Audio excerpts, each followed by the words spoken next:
Bismillahirrahmanirrahim. Assalamualaikum warahmatullahi wabarakatuh. Perkenalkan, nama saya Wulan Maulidia dari program studi D4 Teknik Komputer dan Jaringan dengan NIM 42521049. Hadirnya saya di sini, izinkan saya untuk memaparkan sedikit mengenai materi jaringan komputer, yang diantaranya ada jaringan komputer itu sendiri, OSI layer, maupun TCP/IP. Jadi, berbicara mengenai jaringan komputer, kita harus mengetahui apa itu jaringan komputer. Jaringan komputer itu adalah seperangkat komputer yang saling terhubung dan dapat berkomunikasi menggunakan aturan melalui media komunikasi, sehingga dapat saling berbagi data, informasi, maupun menggunakan beberapa perangkat secara bersamaan. Contohnya itu penggunaan printer. Nah, berbicara mengenai komunikasi.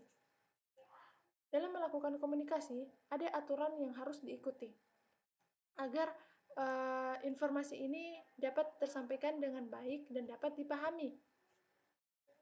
Nah, di dalam jaringan komputer, aturan-aturan ini disebut dengan protokol. Nah, pada jaringan komputer yang besar, berarti akan ada banyak juga protokol-protokol yang berbeda. Apabila ada banyak protokol-protokol yang berbeda, maka komputer-komputer tersebut juga tetap tidak dapat saling terhubung karena ada banyak aturan yang harus diikuti. Nah, oleh sebab itu, ada sebuah badan atau lembaga internasional, organisasi internasional yang bernama ISO, mengembangkan sebuah model arsitektur jaringan yang dikenal hingga saat ini dengan nama OSI, OSI layer. Nah, OSI layer ini terdiri dari 7 lapisan, ada aplikasi, presentasi, hingga fisikal. Nah, setiap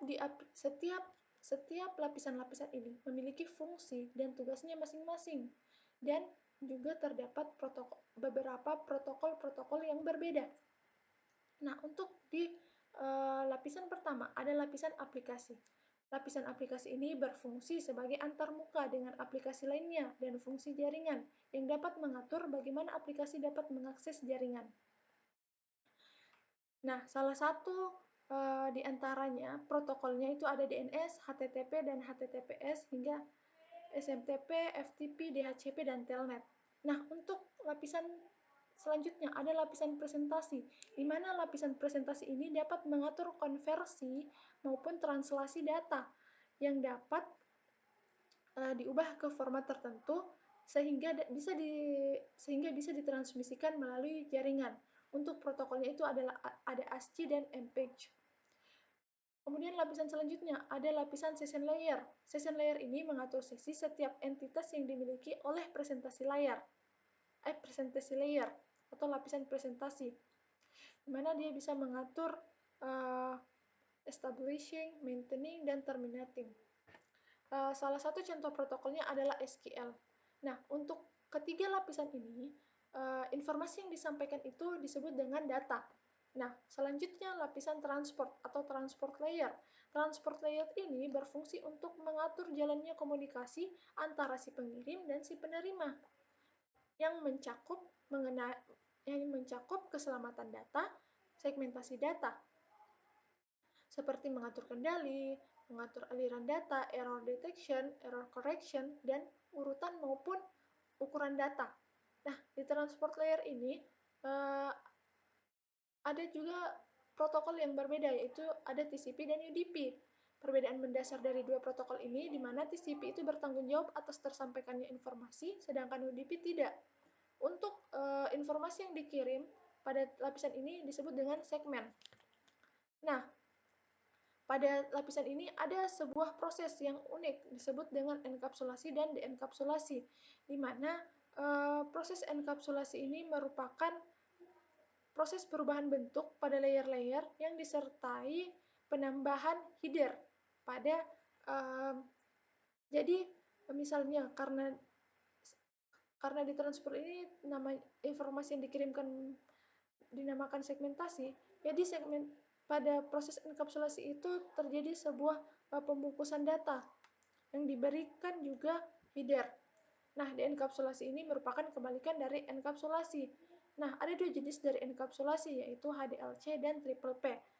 Nah, selanjutnya ada lapisan network layer, di mana lapisan network layer ini berfungsi untuk menentukan rute yang akan dilalui oleh sebuah data.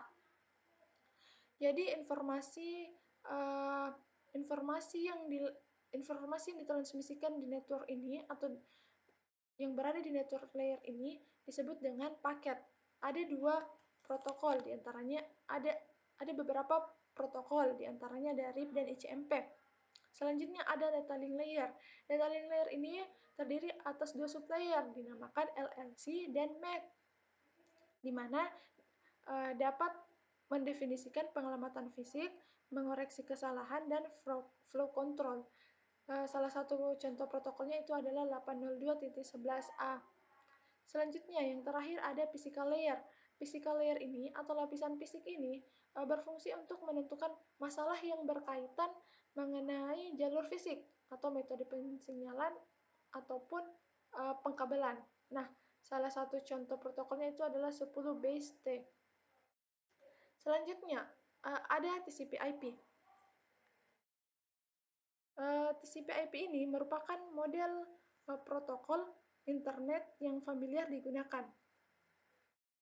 TCP/IP ini juga disebut dengan protokol suite, yaitu golongan dari beberapa protokol seperti TCP dan IP, di mana TCP itu adalah Transmission Control Protocol dan IP itu adalah Internet Protocol.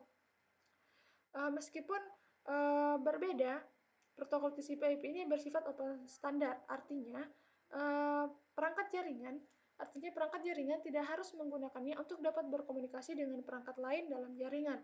Nah, dalam TCP/IP ini ada 4 layer, ada 4 lapisan, yaitu ada lapisan aplikasi, transport, internet, dan network access. Jadi sedikit berbeda dengan lapisan OSI layer.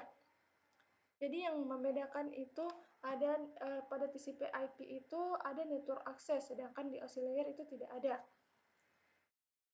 Untuk lapisan yang lain itu sama dengan pada OSI layer, yang ada pada OSI layer. Nah, mungkin itu saja yang dapat saya sampaikan. Apabila terdapat kekurangan, mohon dimaafkan. Sekian dari saya. Wassalamualaikum warahmatullahi wabarakatuh.